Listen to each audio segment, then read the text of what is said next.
பாரதத்தின் பண்பாட்டினை பறைசாற்றும் சின்னங்களாய் விளங்கும் திருத்தலங்கள்.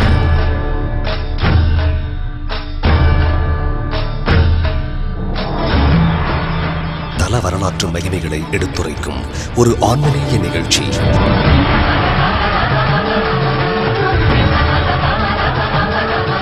கோவில்களின் சிற்பக்கலைகள் கற்பித்து விதைக்கும் கலாச்சார விதைகள்.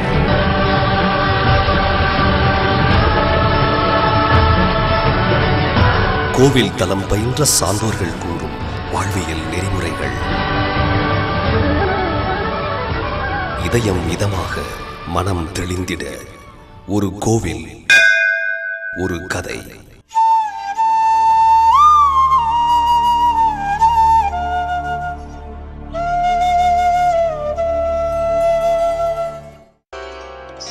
மீன்குளத்தி பகவதி அம்மன் தன் திருக்கோவிலுக்கு அடிக்கடி வர முடியாமல் வருந்திய பக்தனுக்காக மதுரையிலிருந்து பல்லசேனாவிற்கு வந்த மதுரை மீனாட்சி. கேரள மாநிலத்தின் மிக பழமையான திருக்கோவில் மீன்குளத்தி பகவதி அம்மன் ஆலயம். பரசுராமரால் உத்தாரணம் செய்யப்பட்ட பரசுராம கஷேத்திரம் கேரள பூமி. கேரளாவில் பல்லசேனா என்ற சிறிய கிராமத்தில் உள்ளதே 2000 ஆண்டுகளுக்கு முன்னால் கட்டப்பட்டுள்ள மீன்குளத்தி பகவதி ஆலயம்.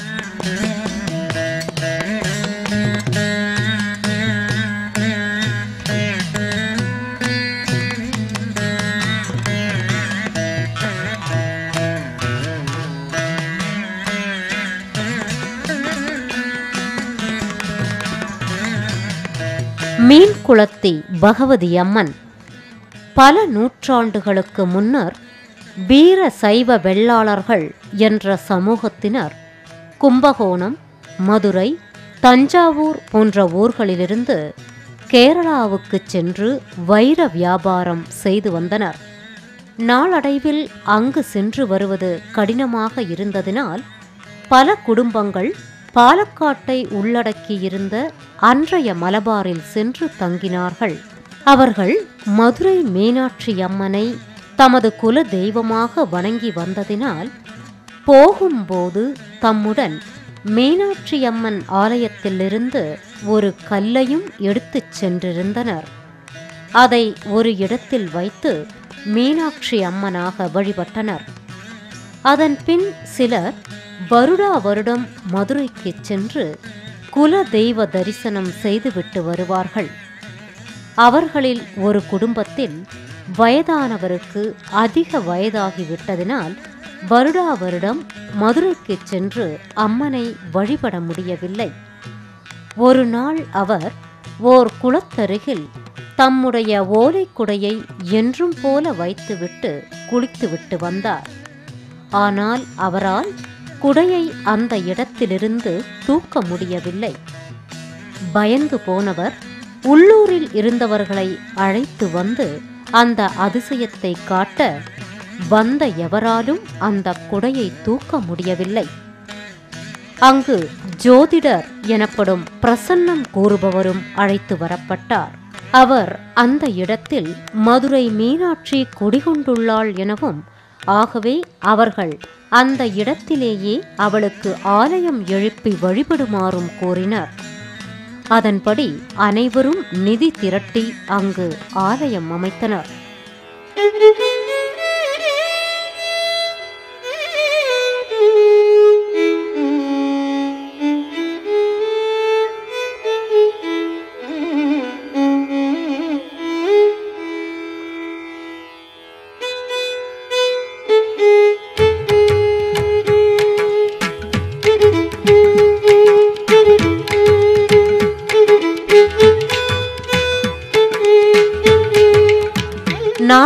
ஆண்டுகளுக்கு பின்னால் அம்மன் மீண்டும் மற்றொருவர் கனவில் தோன்றி தனக்கு பெரிய ஆலயம் எழுப்புமாறு கூற, அவள் கூறியபடி அந்த பழைய ஆலயத்தை தள்ளி இன்னொரு பெரிய ஆலயம் அமைத்தனர். அதுவே மீன்குளத்தி மீனாட்சி ஆலயமாயிற்று.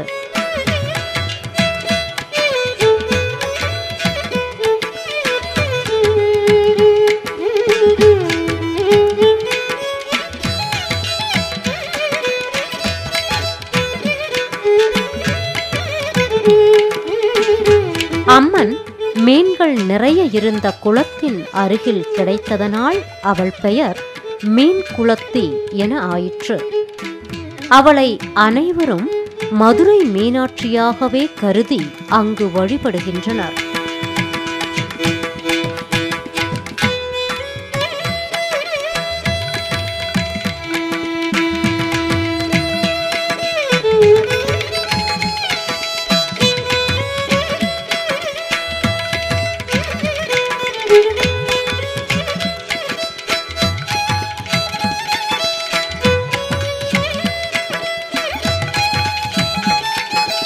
கருணை பொங்கும் தாய்மை பெருக்கு நிறைந்த கண்களை தரிசித்த உடனே நம் பாரமெல்லாம் நீங்கிய புத்துணர்ச்சியை உணர முடியும்.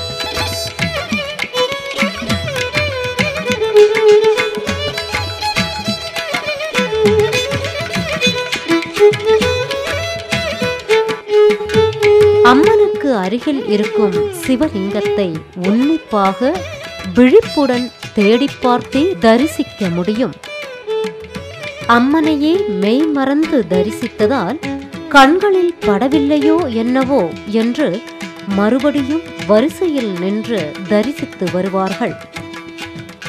மீன் தன் கண்களின் பார்வையாலேயே தன் குஞ்சுகளை காப்பது போல் தன் கருணை நிறைந்த கடாட்சத்தாலேயே பக்தர்களை காப்பதாலும் மீன் போன்ற கண் அழகு கொண்டதாலும் அவள் மீனாட்சி. கண்ணுக்கு அழகு கண்ணோட்டமல்லவா?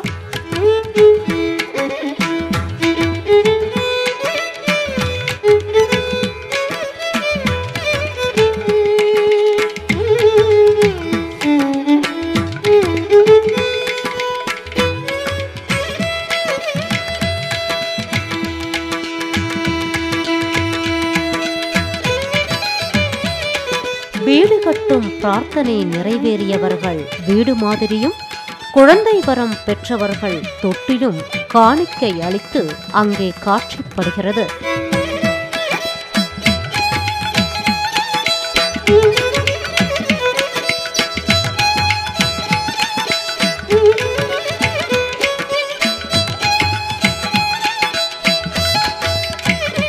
கட்டிய பூக்களை ஏற்பதில்லை, உதிரி பூக்களே ஏற்கப்படுகிறது. தற்பையால் தான் பூ தொடுக்கிறார்கள்.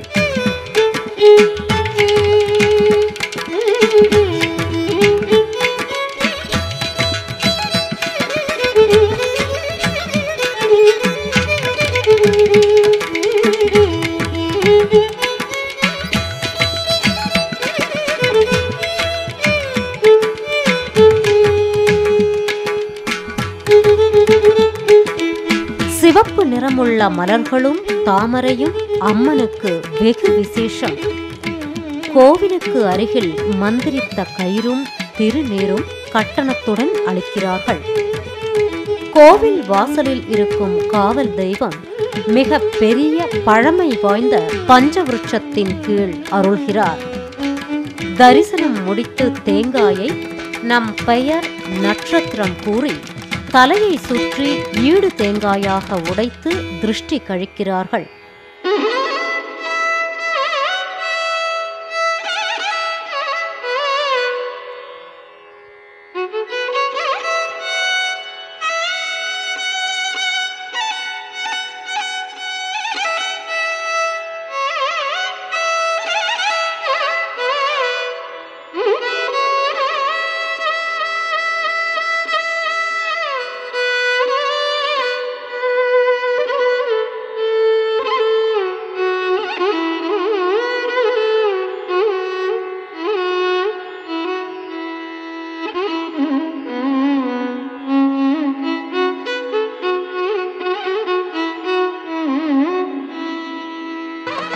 குளத்தில் மிதக்கும் வாத்துக்களும் நீந்தும் மீன்களும் சுற்றி இருக்கும் தென்னை மரங்களும் வழியெங்கும் பச்சை பட்டாடை உடுத்த வயல்வெளி, குளங்கள், குளிர்ச்சியான காற்றும் இது கடவுளின் பூமிதான் என்று கட்டியம் கூறும்.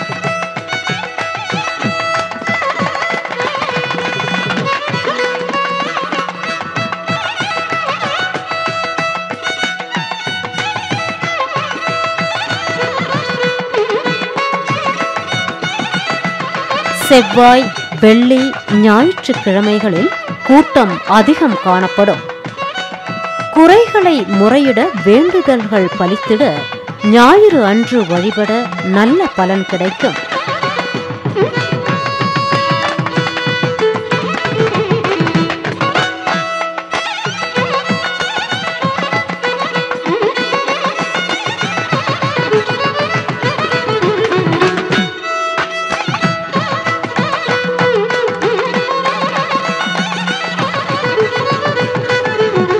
பில்லி சூன்யம் பாதிப்பு அகல செவ்வாய் அன்று வழிபட பலன் உணரலாம்.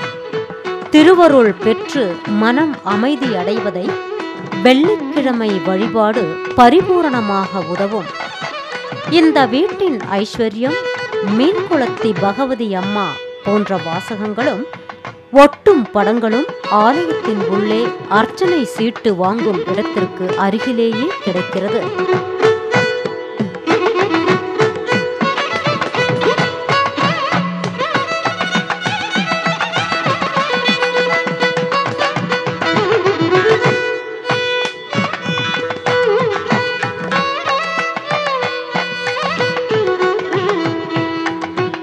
களபம் என்னும் சந்தனக்கல்லில் அரைத்த சந்தனம் பிரசாதமாக வழங்கப்படுகிறது.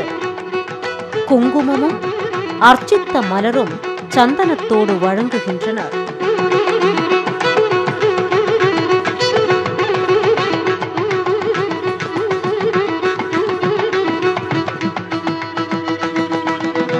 கல்யாண அர்ச்சனை, பாக்கிய சூக்த அர்ச்சனை, கல்விக்கு என்று தனித்தனி அர்ச்சனைகள் அனுமதி சீட்டுடன் வாழைப்பழமும் வெற்றிலை பாக்கும் வைத்து வாழை இலையில் வைத்துக் கொடுப்பதை அர்ச்சித்து வாங்கி வரலாம்.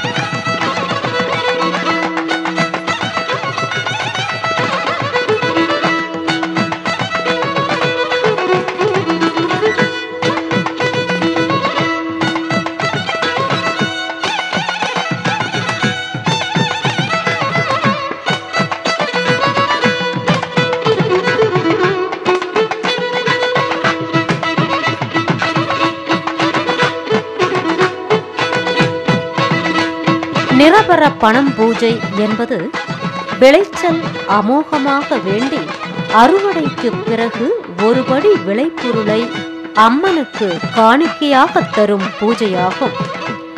சத்ருதோஷ பூஜை, புத்திர சந்தான பூஜை, வியாபார விருத்தி பூஜை, மகா கணபதி ஹோமம் சிறப்பாக செய்யப்படுபவை.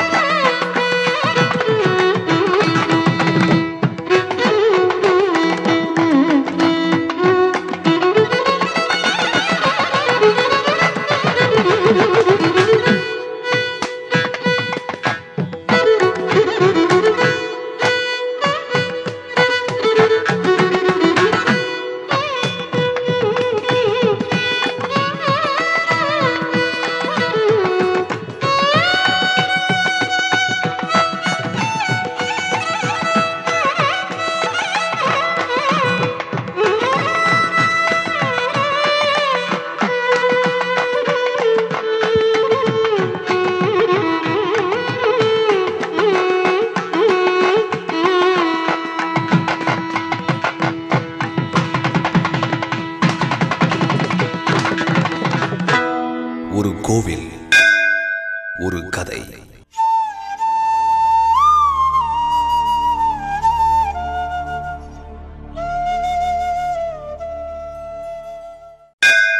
பாரதத்தின் பண்பாட்டினை பறைசாற்றும் சின்னங்களாய் விளங்கும் திருத்தலங்கள்.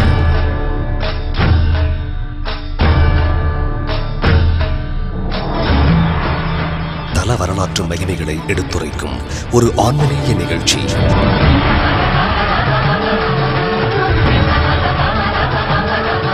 கோவில்களின் சிற்பக்கலைகள் கற்பித்து விதைக்கும் கலாச்சார விதைகள்.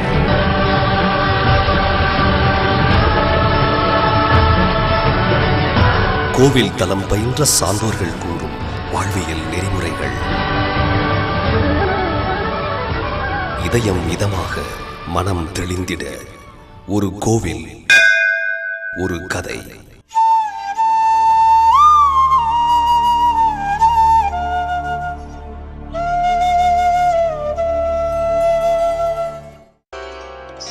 மீன்குளத்தி பகவதி அம்மன் தன் திருக்கோவிலுக்கு அடிக்கடி வர முடியாமல் வருந்திய பக்தனுக்காக மதுரையிலிருந்து பல்லசேனாவிற்கு வந்த மதுரை மீனாட்சி. கேரள மாநிலத்தின் மிக பழமையான திருக்கோவில் மீன்குளத்தி பகவதி அம்மன் ஆலயம்.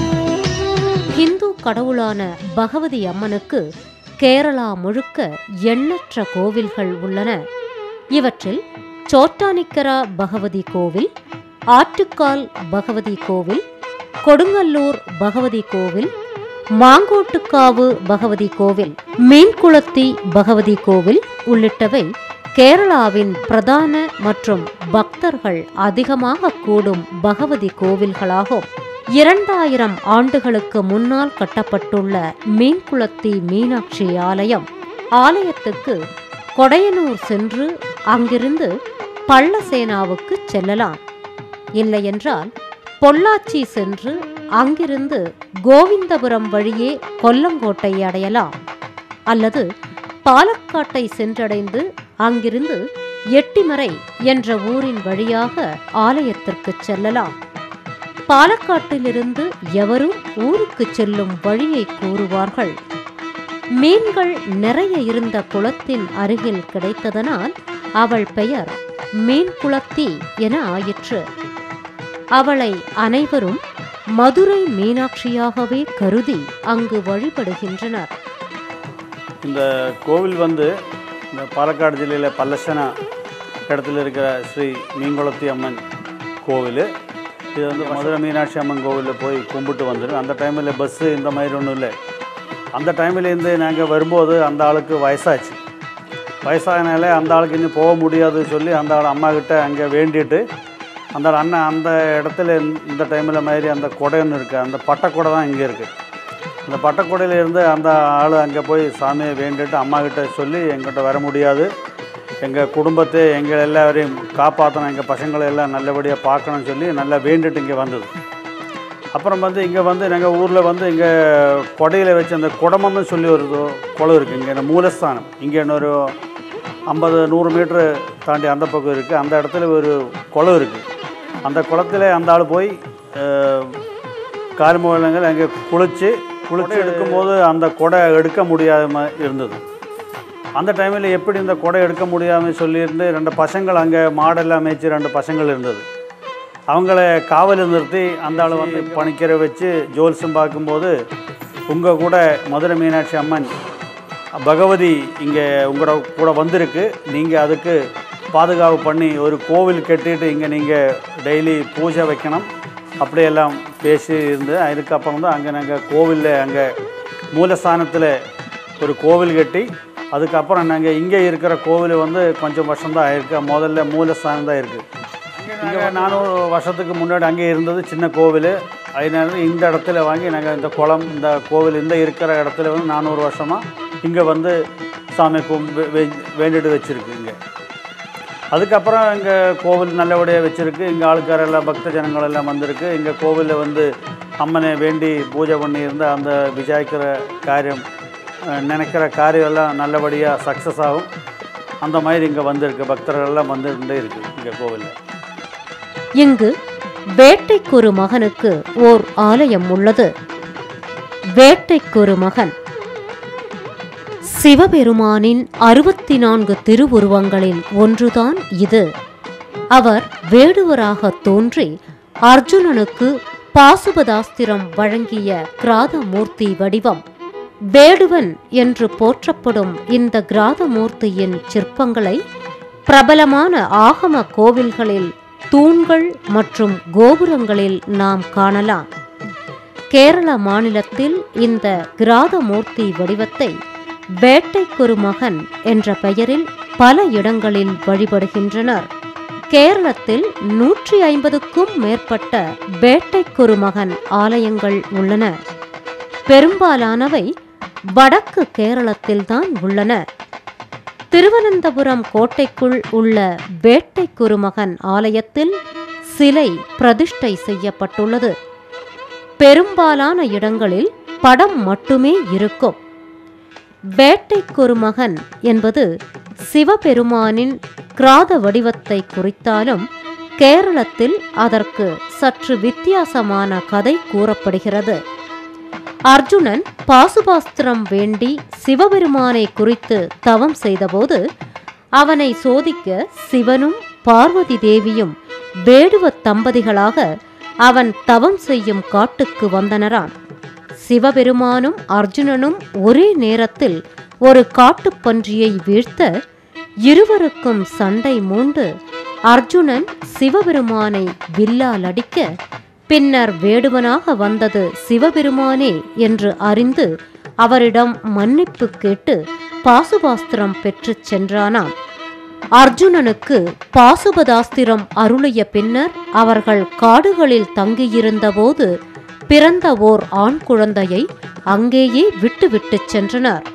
தெய்வ தம்பதியின் அந்த குழந்தை வளர்ந்து பெரியவனாகி விலங்குகளை வேட்டையாடி துன்புறுத்திய போது திருமால் ஓர் அந்தணர் வடிவம் ஏற்று கையில் பளபளக்கும் ஒரு தங்க கத்தியுடன் தோன்றினாராம். அவன் அவரிடமிருந்து அந்த தங்க கத்தியை பெற்றுவிட ஆசைப்பட, திருமாலோ அவனிடம் இடது கரத்தில் வில்லையும் வலது கரத்தில் கத்தியையும் வைத்துக் கொள்ளச் சொல்லிவிட்டு அவற்றை கீழே வைக்கக்கூடாது என்ற நிபந்தனையும் போட்டுவிட்டு மறைந்து விட்டனராம். வலக்கையில் அவன் கத்தியை ஏந்தியபடியால் அவனால் வில் கொண்டு எதுவும் செய்ய முடியவில்லை. காட்டிலோ அவனது தொல்லைகள் நீங்கி அமைதி திரும்பியதாம். சிவபார்வதிக்கு அவதரித்த இந்த வேட்டைக்காரனையே கேரள மக்கள் வேட்டைக்கொரு மகன் என்று போற்றி வழிபடுகின்றனர். வேட்டைக்கென்றே பிறந்த ஒரு மகன் என்று பொருள்படும் பெயரால் அழைக்கப்படும் இவன் வடக்கு மலபார் நீலாம்பூரில் வந்து தங்கியதாகவும், அப்போது அரசன் அவரை வற்புறுத்தி வரச் சொல்லி அழைத்தபோது திடீரென்று ஒரு நாள் நான் ஏதோ ஒரு உருவத்தில் அங்கு வருவேன் என்று கூறிவிட்டானாம். ஒரு நாள் ஓர் அந்தணர் பிட்சை கேட்கும் கோலத்தில் இருந்த அந்த வேட்டைக்கொரு மகனை அடையாளம் கண்டு அரண்மனைக்கு கூட்டி வந்ததாகவும் கூறப்படுகிறது. வேட்டைக்கொரு மகன் 2 கரங்களுடன் உருட்டி விழிக்கும் கண்கள், முறுக்கு மீசை ஆகியவற்றுடன் வேட்டைக்காரன் போன்றே காட்சி அளிக்கிறார். மதுரை மீனாட்சி அம்மன் சொல்லுவாங்க. இப்போ இது பழைய காவிலம்மா என்று சொல்லி கேரளாவில் புகழ்பெற்ற கோவிலாக்கும். இதில் மதுரை மீனாட்சி, இப்போ இங்கே மீன்குளத்தி அம்மன் சொல்லுவாங்க. மலையாளத்தில் ஸ்ரீ பழைய காவிலம்மா சொல்லுவாங்க. மதுரை மீனாட்சி நல்ல சக்தி உள்ள பகவதியாக்கும். நீங்கள் எந்த வேண்டுதல் பண்ணினாலும் உங்களுக்கு நல்லபடியாக காரியங்கள் அமைஞ்சு கொடுக்குற மாதிரி நல்ல சக்தி சுரூபினியாக்கும். இங்கே அம்மனோட நிறைய பிரதிஷ்டைகள் இருக்குது. சுற்றி அம்மனோட பக்கத்தில் ஐயப்பன் இருக்குது. அதுக்கு முன்னாடி அம்மனோட காவல் தெய்வம் பைரவர் சாமி இருக்குது. பைரவர், கால பைரவர், பக்கத்திலே விநாயகர் இருக்குது.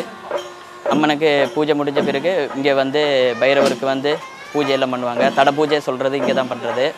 உங்களுக்கு எதை வித ஜோலியை தடசமாக கல்யாண தடசமாக எதை இருந்தாலும் அங்கே தடையெல்லாம் போட்டு எல்லாம் நல்லா வேண்டுதலாக பண்ணுவாங்க. பைரவர் தான் பார்ப்பாங்க. உங்களுக்கு திருஷ்டி, இந்த சத்ரு தோஷம், சத்ரு சம்பாரம் எல்லாம் பண்ணுறது இங்கே தான். பைரவர் அம்மனோட காவல் தெய்வமாக்கும் பைரவர். பைரவர் இருக்குது, பக்கத்தில் கால பைரவர் இருக்குது. வேறு 2 நல்ல சக்திஃபுல்லான பகவதியாக்கும். இங்கே காலையில் பூஜை பண்ணுவாங்க. காலையில் அபிஷேகம், பால் அபிஷேகம், இளநீர், பனிநீர் இதெல்லாம் அபிஷேகம் பண்ணுவாங்க. அப்புறம் 11 மணிக்கு சாப்பாடு வச்சு நிவேத்தியம் பண்ணி பூஜை பண்ணுவாங்க. அப்புறம் தேங்காய் வாங்கி முட்டை இருப்பாங்க. எல்லாருக்கும் திருஷ்டி கலப்புறதெல்லாம் இங்கே தான், இந்த பைரவருக்கு தான். இதுதான் இங்கேயோட பிரதானோட சக்தி அம்மனோட. மீன்குளத்தி பகவதி அம்மன் பல்லசேனா, கேரளா. பாலக்காட்டிலிருந்து எவரும் ஊருக்கு செல்லும் வழியை கூறுவார்கள். இங்கு தமிழக மக்களே அதிகம் வருகை தருகின்றனர். ஆனைமலை ரோட்டிலிருந்து வேட்டைக்காரன் புதூர் செல்லும் வழியில் சென்று ஓடையம்குளம் வழியாய் கேரளா செல்லும் வழியான செம்மனாம்பதி எனும் ஊர் நோக்கிச் சென்றோம். செல்லும் வழியில் எங்கு நோக்கிலும் மாமரங்கள், காய்கனிகளுடன் நிறைய மாமரத் தோப்புகள், எல்லாம் கலப்பின வகை மாமரங்கள். செடி போன்றுதான் மரமே இருக்கிறது, ஆனால் அதிக காய்களுடன் இருக்கிறது. பிறகு செல்லும் ரோடு இருபுறமும் பசுமையுடன் காணப்படுகிறது. இங்கிருந்து சிறிது தூரம் சென்றவுடன் கம்பரத சல்லா எனும் ஊர் வந்தவுடன் அடுத்து கொல்லங்கோடு என்ற ஊர் வருகிறது. அதிலிருந்து ஒரு 15 கிலோமீட்டருக்குள் பல்லசேனா என்ற ஊர் வருகிறது. இங்குதான் மீன்குளத்தி பகவதி அம்மன் கோவில் உள்ளது. குளத்தில் எழுந்தருளியதால் இந்த அம்மனுக்கு மீன்குளத்தி பகவதி அம்மன் என்று பெயர். குளமும் கோவிலும் அருகருகே இருக்கின்றன. கேரளாவில் எந்த கோவிலுக்கு சென்றாலும் பேண்ட் ஷர்ட் அணிந்து உள்ளே செல்லக்கூடாது. வேட்டி கட்டிக்கொண்டு மேல் சட்டை இல்லாமல் உள்ளே நுழைய வேண்டும். இதற்காகவே நிறைய கடைகளும் உள்ளன. வீடு போன்ற அமைப்பில்தான் கோவில் உள்ளது. மிகுந்த வேலைப்பாட்டுடன் காணப்படுகிறது. கேரளாவின் பாரம்பரிய முறையில் இக்கோவில் அமைந்துள்ளது. அம்மனை வரிசையில் செல்லும் போதே தரிசிக்க முடிகிறது. முன் செல்லும் பக்தர்கள் மெதுவாக நகர்வதால் நாம் அம்மனை நீண்ட நேரம் தரிசிக்க முடிகிறது. மிகவும் சக்தி வாய்ந்த அம்மனை தரிசித்துவிட்டு வெளியில் வந்தோம். பிரசாதமாக குங்குமமும் அர்ச்சித்த மலரும் சந்தனமும் வழங்குகின்றனர். கடுமதுரம் எனும் பாயாசம் வழங்கப்படுகிறது. இது வேண்டுமென்றால் பாத்திரம் கொண்டு செல்ல வேண்டும். இல்லை என்றால் கடைகளில் பிளாஸ்டிக் டப்பாக்கள் உண்டு, அதை கொடுத்து வாங்கலாம். ஆனைமலையிலிருந்து அதிகபட்சமாக 45 கிலோமீட்டர் தான் இருக்கும். 1 மணி நேர பயணம் கூட இராது. மேலும் கோவிலில் இருந்து பாலக்காடு வழியாக கோவை வரும்போது 75 கிலோமீட்டர் ஆகியது. அனைவரும் கண்டிப்பாக போக வேண்டிய கோவில் இது. பில்லி சூனியம் பாதிப்புகள் அகல, குறைகள் தீர்ந்திட மீன்குளத்தி பகவதி அம்மனை வணங்கினால் போதும். இன்னொரு மீனாட்சியம்மன் என்றும் சொல்லுவர். மீன்குளத்தி பகவதி அம்மன் தன் திருக்கோவிலுக்கு அடிக்கடி வர முடியாமல் வருந்திய பக்தனுக்காக மதுரையிலிருந்து பல்லசேனாவிற்கு வந்த மதுரை மீனாட்சி. கேரள மாநிலத்தின் மிக பழமையான திருக்கோவில் மீன்குளத்தி பகவதி அம்மன் ஆலயம். ஒரு கோவில், ஒரு கதை.